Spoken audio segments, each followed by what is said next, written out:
Chers amis, je suis Monseigneur Marcel Danfous, évêque du diocèse de Sault-Sainte-Marie. Qui que vous soyez, où que vous soyez, bonne nouvelle pour vous. Dans notre Église diocésaine, il se vit de grandes choses dans des situations bien ordinaires. Nous croyons que le Seigneur marche avec nous et nous espérons qu'aujourd'hui, vous pourrez le découvrir davantage en rencontrant des personnes passionnées pour le Christ. En tant que pasteur de cette Église diocésaine, je vous remercie de vous joindre à nous. Bonne émission. Merci d'y être. Bonjour. Je m'appelle Jean-Paul Gilcoeur. Je suis prêtre à la paroisse Saint-Jean-de-Brébeuf et je fais partie du diocèse de Sault-Sainte-Marie. Aujourd'hui, je suis ici en studio avec le père Michel Goug, qui est un prêtre dominicain. Puis il est présentement à Sudbury pour animer une retraite avec un groupe de prêtres venant du diocèse de Hearst, de Timmins et de Sault-Sainte-Marie. Bienvenue, Michel. Bonsoir, Jean-Paul. Comment ça va? Très bien, merci. Est-ce que c'est ta première fois dans le secteur du nord d'Ontario? Non. Quand j'étais recteur ou responsable des études au collège, je venais de temps en temps pour des réunions de recteurs. Et de temps à autre, ça avait lieu soit à la Laurentienne, soit à l'Université de Sudbury. Alors, je connais un peu. Puis, pour ce qui concerne une activité comme celle que nous vivons ces jours-ci, j'étais venu en 2011. Et pour cette fois-là, c'était cependant la retraite seulement des prêtres du diocèse de Hearst. C'est ça. Ouais. Maintenant, on se connaît un peu, mais les gens qui sont à l'écoute, ce serait peut-être bon que tu leur dises un peu qui tu es, d'où tu viens. Très simplement, je suis dominicain et j'enseigne au Collège universitaire dominicain à Ottawa, à la faculté de théologie. Et j'hésite à dire depuis combien de temps, ça ne me rajeunira pas. Bien, on avance tout en âge, mais c'est la sagesse qui s'établit aussi avec le temps. Disons que Jean-Paul est venu étudier au collège un temps. En 1978. 1978. Alors déjà, vous voyez, ça fait 22 plus 17, ça fait 39 ans. Oui. Alors ça veut dire que nous avons une bonne expérience. En réalité, je suis arrivé à Ottawa l'automne 1966, imaginez-vous. Quand j'étais étudiant à l'École biblique de Jérusalem, on avait célébré je ne sais plus quel anniversaire d'un vieux père, un professeur qui enseignait. Il était spécialisé en égyptologie, très savant et Wow. tout ça. Et puis, j'étais tellement impressionné parce que c'était un Français, mais qui avait toujours vécu à Jérusalem comme dominicain. Aussitôt après son ordination, il avait été envoyé là-bas. Et j'oublie, est-ce que ça faisait 50 ans ou 60 ans qu'il était dans le même couvent? Je l'oublie. Mais j'avais été tellement impressionné. Alors, je pense à ça maintenant et je me dis, je suis en train de presque d'égaler son record. Parce que toi, tu es prêtre depuis... Moi, je suis prêt. J'ai été ordonné le 30 mai 1970. Alors, ça veut dire 47 ans. Puis on enregistre aujourd'hui le 30 mai, 30 mai 2017. L'anniversaire. Maintenant, tu es prêtre dominicain. C'est ça. On les appelle les prêtres, l'ordre prêcheur. L'ordre des prêcheurs, oui. Qu'est-ce que ça veut dire, ça? Oui, alors, comme vous savez peut-être, les dominicains ont été fondés au Moyen Âge et nous avons célébré jusqu'à la fin de 2016 le 800e anniversaire de la fondation par Saint Dominique. La fondation des Dominicains s'explique du fait qu'à cette époque, Saint Dominique avait constaté, en particulier dans le midi de la France, un besoin énorme de formation des croyants. Et alors, son idée, ça a été de former des gens, des prédicateurs, qui pourraient présenter la foi chrétienne de façon compétente et puis attirante d'une certaine manière, convaincante. Hein? Et c'est comme ça que les Dominicains ont été fondés. À la même époque exactement que les franciscains. Nous étions les frères de l'ordre des prêcheurs. Eux étaient les frères de l'ordre des mineurs. Hein? Avec François et Dominique ont vécu exactement à la même époque. C'est pour ça que quand aux circonstances un peu solennelles de son histoire, l'Église prend la litanie des saints, François et Dominique passent toujours ensemble. toujours, parce que c'est comme deux ordres jumeaux en quelque sorte. Mais votre ministère ou votre œuvre Oui. n'est pas nécessairement la même. Non, non, non. Donc, vous autres, Non, les franciscains, ce qui sont devenus les franciscains, ce qui étaient les frères mineurs, à l'époque, se proposait un type de présence très simple. Pas nécessairement des gens qui seraient ordonnés prêtres, pas nécessairement des gens qui auraient à prêcher ou à enseigner, mais des gens qui, on dirait aujourd'hui un petit peu comme les frères de Foucault, ou quelque chose comme ça. Une présence très simple à la société qui reflète l'Évangile, comme leur fondateur François d'Assise. C'était son charisme, hein, de refléter l'Évangile à travers ce qu'il était en quelque sorte. puis vous autres, les pères dominicains, Oui, comme tu dis, oui, c'est de donner une formation. oui, oui, qui soit bien... les dominicains ont une préparation depuis les origines d'au moins 7 ans de formation. Hein. Ça variait selon les époques. De mon temps, c'était 8 ans, plus le noviciat, 1 an. On disait ça prend 1 mois pour faire un enfant, ça prend 9 ans pour faire un dominicain. Alors, Donc, toi, pourquoi as-tu choisi de devenir dominicain? c'est une histoire, chacun a son histoire, mais dans mon cas à moi, j'ai connu les dominicains accidentellement, tout jeune, parce que je viens d'une paroisse des environs de Québec, Saint-Michel-de-Bellechasse, et Saint-Vallier. Après, mes parents sont déménagés à Saint-Vallier. C'est pour ça que je m'appelle Michel. Oh, Et puis, c'est de là que venait le père Lacroix, hein? Oui, Benoît oui. Lacroix, qui est décédé centenaire l'an dernier. Là. On est du même village. Toujours est-il que le curé de la paroisse était tombé malade. Et le curé avait téléphoné au couvent de Québec, chez les Dominicains, sur la Grande Allée, pour demander s'il n'y aurait pas un père qui pourrait y aller pour le remplacer le temps qu'il irait un petit peu se reposer.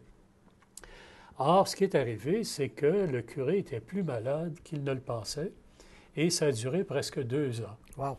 Parce que, mais je veux abréger l'histoire, parce que le curé avait entrepris de la finition de l'Église. Et puis... Ça peut faire mourir quelqu'un. Exactement, exactement. Je peux t'en parler. Ça l'avait... Ah oui, tu as l'expérience. On construit des églises, on répare des églises. Et alors, ça le fatiguait. Et puis, il se rendait compte qu'il n'y avait pas les fonds nécessaires pour aller au bout de son projet et tout. Alors, le bon père est arrivé de Québec. Puis là, il s'est rendu compte que le curé ne revenait pas, puis qu'il ne reviendrait pas de sitôt. Alors, il a commencé à prendre en charge la paroisse. Puis, il a transformé ça, ni plus ni moins, en paroisse dominicaine. Ah ben, Alors, il a fait venir des habits dominicains pour les enfants de enfants de cœur. cœur, Alors, c'est comme ça que j'ai appris à servir la messe et tout donc ça, c'était tout naturel pour toi de... d'une certaine manière. Alors, ça a dû durer 1 an et demi, 2 ans. Après, le bon père est reparti, puis les contacts n'ont pas été très multipliés, ni ça. On s'est un peu perdu de vue. Mais après, au collège, surtout en philosophie, on étudiait Thomas d'Aquin. Ouais. Et là, je voyais bien la place qu'occupent les études dans l'ordre dominicain, puis Thomas d'Aquin, qui était une espèce d'idéal, hein, de penseur chrétien, qui était de la première génération dominicaine. Alors, c'est comme tout naturellement que je suis... Mais je dois dire que j'ai été dans l'ordre et je suis... ce que je te disais tout à l'heure, presque 50 ans dans le même couvent, ça c'est très rare pour un dominicain. On voit ça chez les bénédictins, chez les trappistes qui font un vœu de stabilité. Mais un dominicain, normalement, a un régime plus souple, il passe d'un couvent à l'autre parce qu'il est un prédicateur. C'est ça. Donc toi, quand tu parles de couvent, tu parles de la communauté, où tu demeures. la communauté. Donc toi, ça fait presque 50 ans que tu es là. Plus que 50 ans. Plus que 50 ans. Donc tu as cassé le record de ton... Quasiment. Oui. Donc, tu dis que tu es au Collège dominicain. C'est quoi, c'est le Collège dominicain? Oui. Premièrement, c'est situé où? Oui, c'est à Ottawa. Et comme tu sais, parce que tu es venu toi-même 1 année ou 2, hein, puis puis tu es revenu après de temps en temps nous rendre visite. Alors, c'est en plein centre-ville d'Ottawa. C'est là que les Dominicains se sont établis il y a plus d'1 siècle. Et puis, c'est là qu'ils avaient été admis dans le diocèse d'Ottawa à la condition ils fassent là leur centre d'études.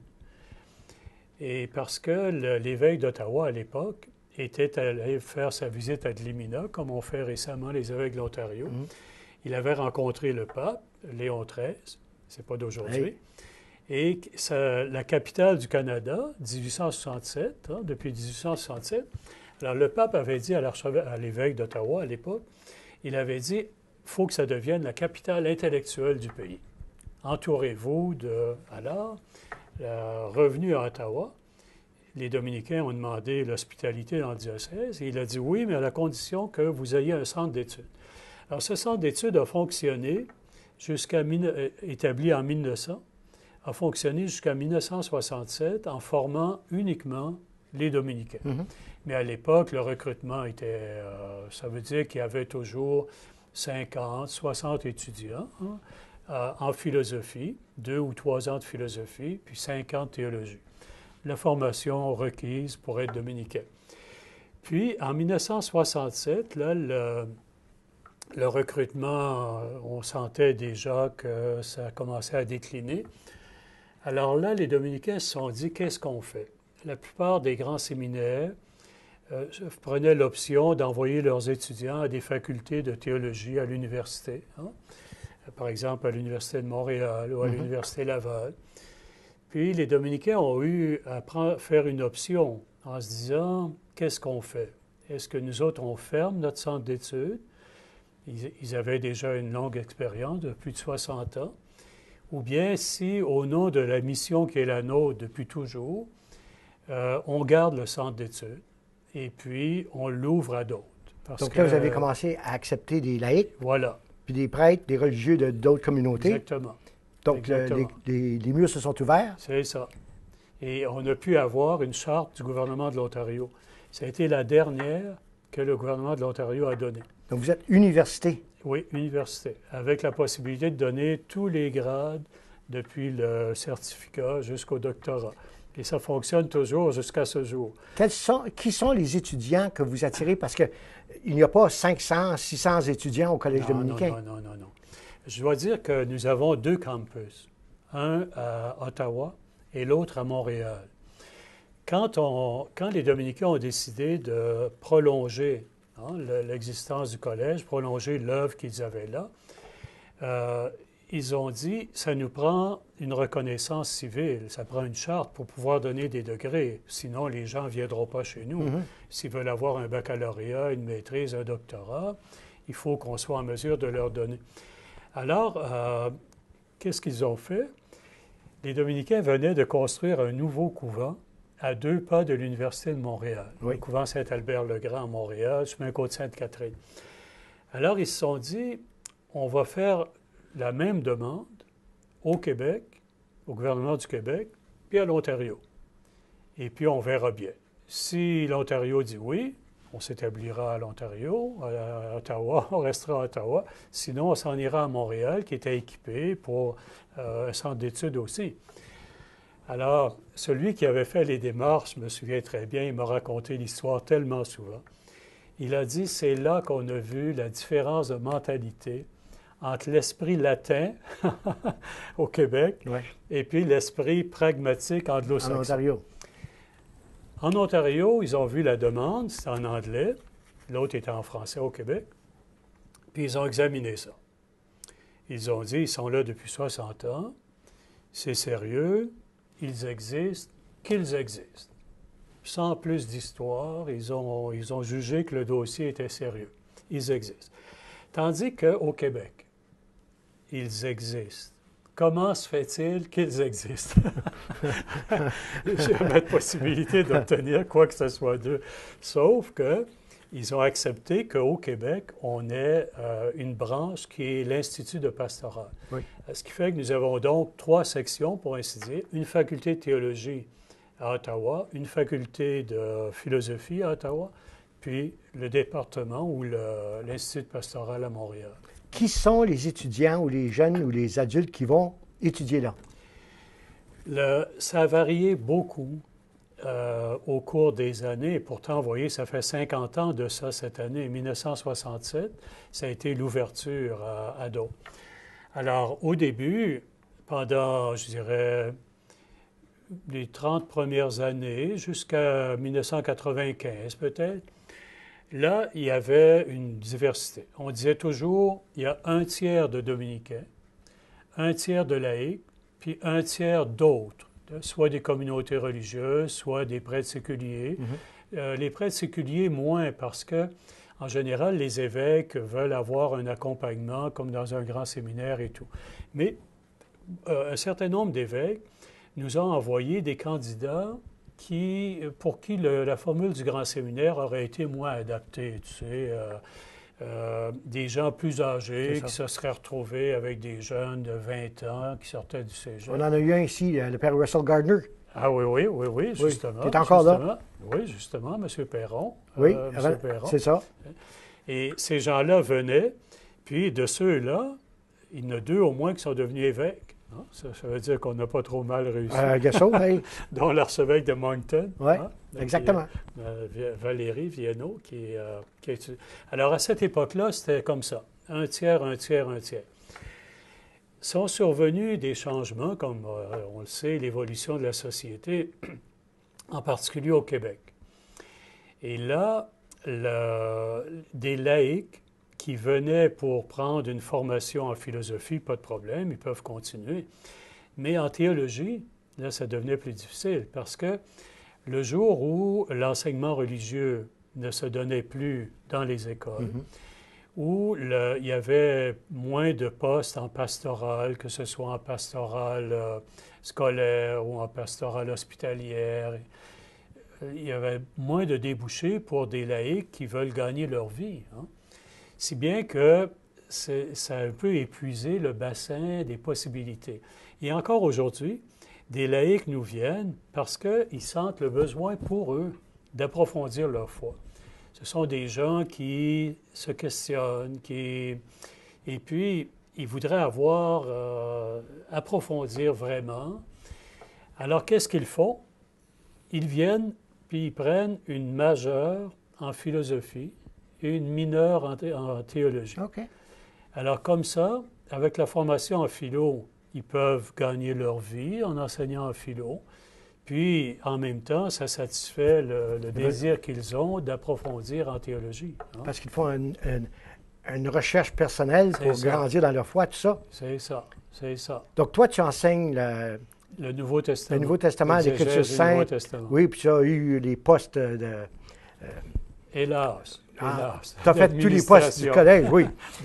Maintenant, ça nous amène ici à Sudbury, où la retraite a lieu.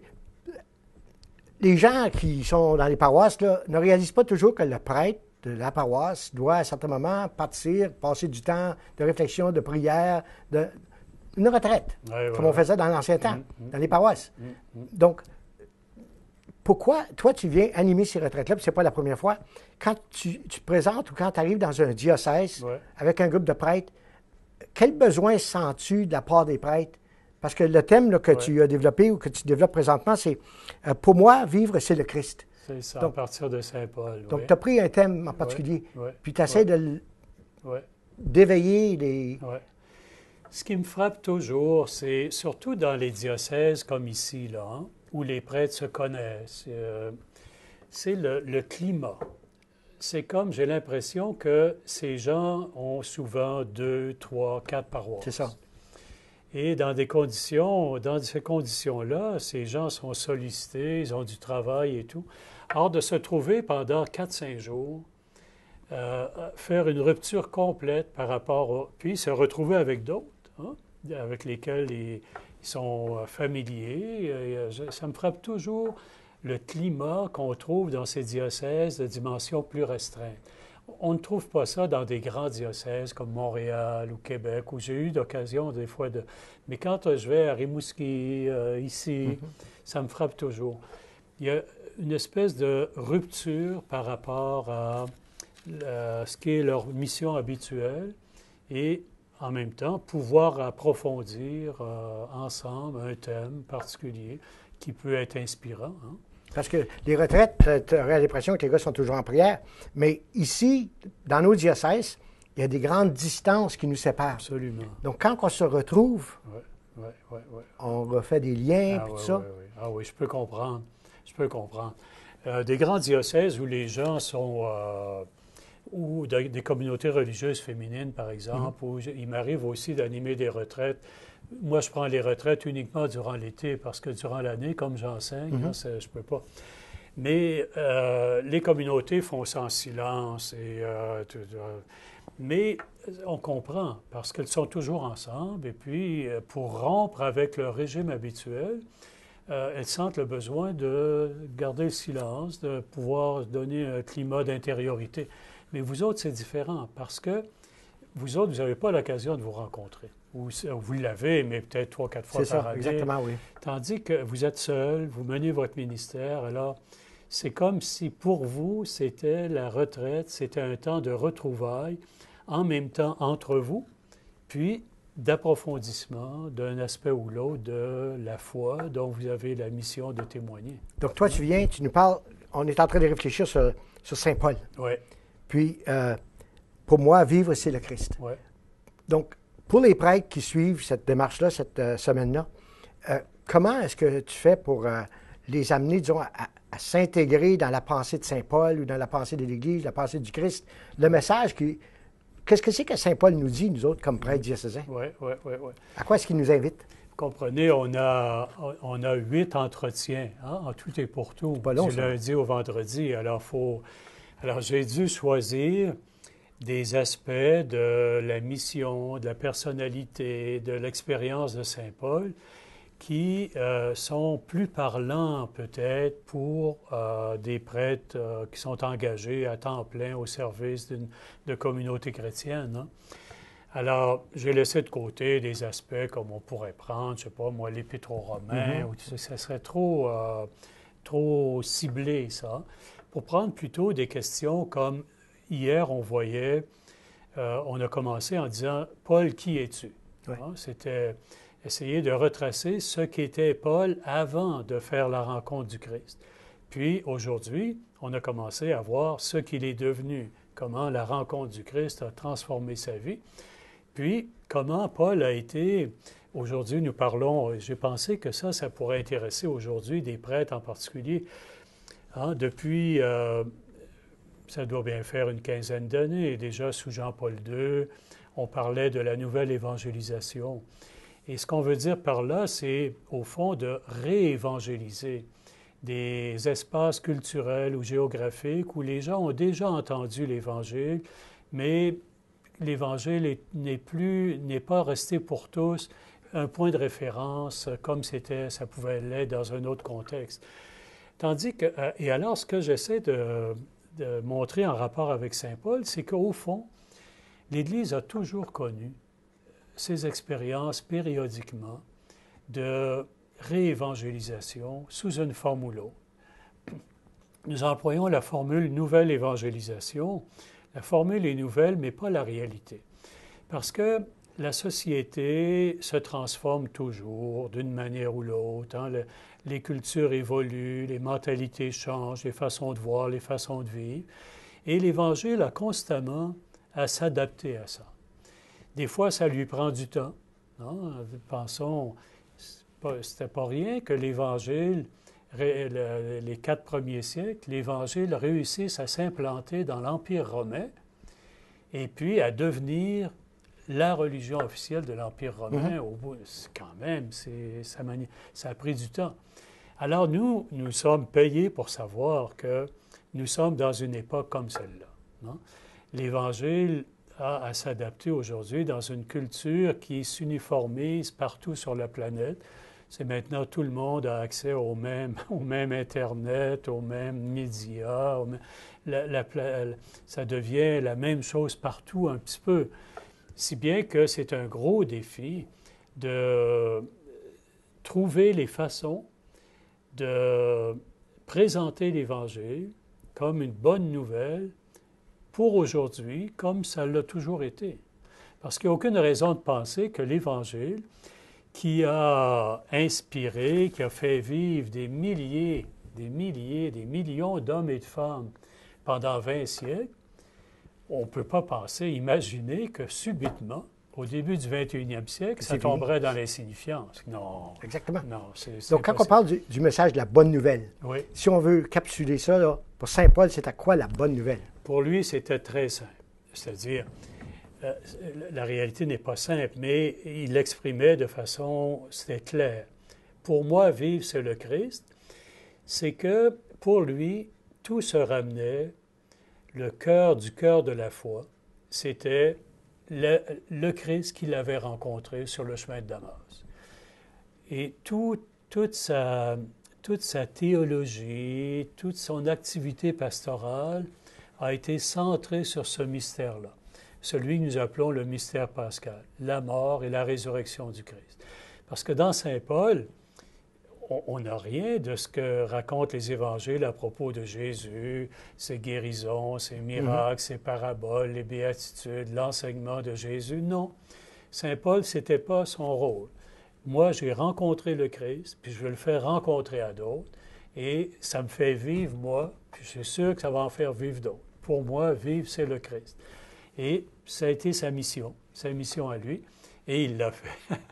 Il l'a fait d'une façon tellement... C'est là qu'on retrouve l'idée de nouvelle évangélisation. Jusqu'à lui, pendant 20 ans, en gros de 30 à 50, l'Évangile s'était adapté finalement à un monde juif. Hein? Et l'Évangile avait été proposé à des Juifs. Puis là, on a senti le besoin d'aller vers les païens. Alors, c'était toute une entreprise. C'est facile de dire l'Évangile d'une certaine manière à quelqu'un qui a une préparation qui a duré des siècles, qui connaît le prophète Isaïe, qui connaît Jérémie, qui connaît Moïse, qui connaît ce que nous appelons l'Ancien Testament. Mais comment dire l'Évangile à des gens qui ne savent même pas qu'Isaïe a déjà existé, puis Moïse, qui n'ont aucune idée de ce que c'est? C'est un peu le monde dans lequel on est aussi. Absolument. Donc, Absolument. quand tu parles au prêtre, une retraite, c'est ça. on prend conscience du milieu dans lequel on est, mais il ne faut pas se décourager, puis Exactement. y aller. Donc, Ouais. Michel, on arrive à la fin de notre émission. Déjà. Puis, je veux te remercier beaucoup Merci, pour le Jean-Paul. partage que tu viens de faire. Puis, si par hasard, vous avez des questions, n'hésitez pas de communiquer avec le Collège universitaire dominicain à Ottawa, le Père Michel Goug. Puis, il va retransmettre vos questions peut-être à quelqu'un qui peut y répondre, ou lui-même va y répondre. Pour Donc- grand plaisir. Donc, merci beaucoup d'être venu. Puis, à la semaine prochaine. Merci beaucoup. Au revoir. Merci.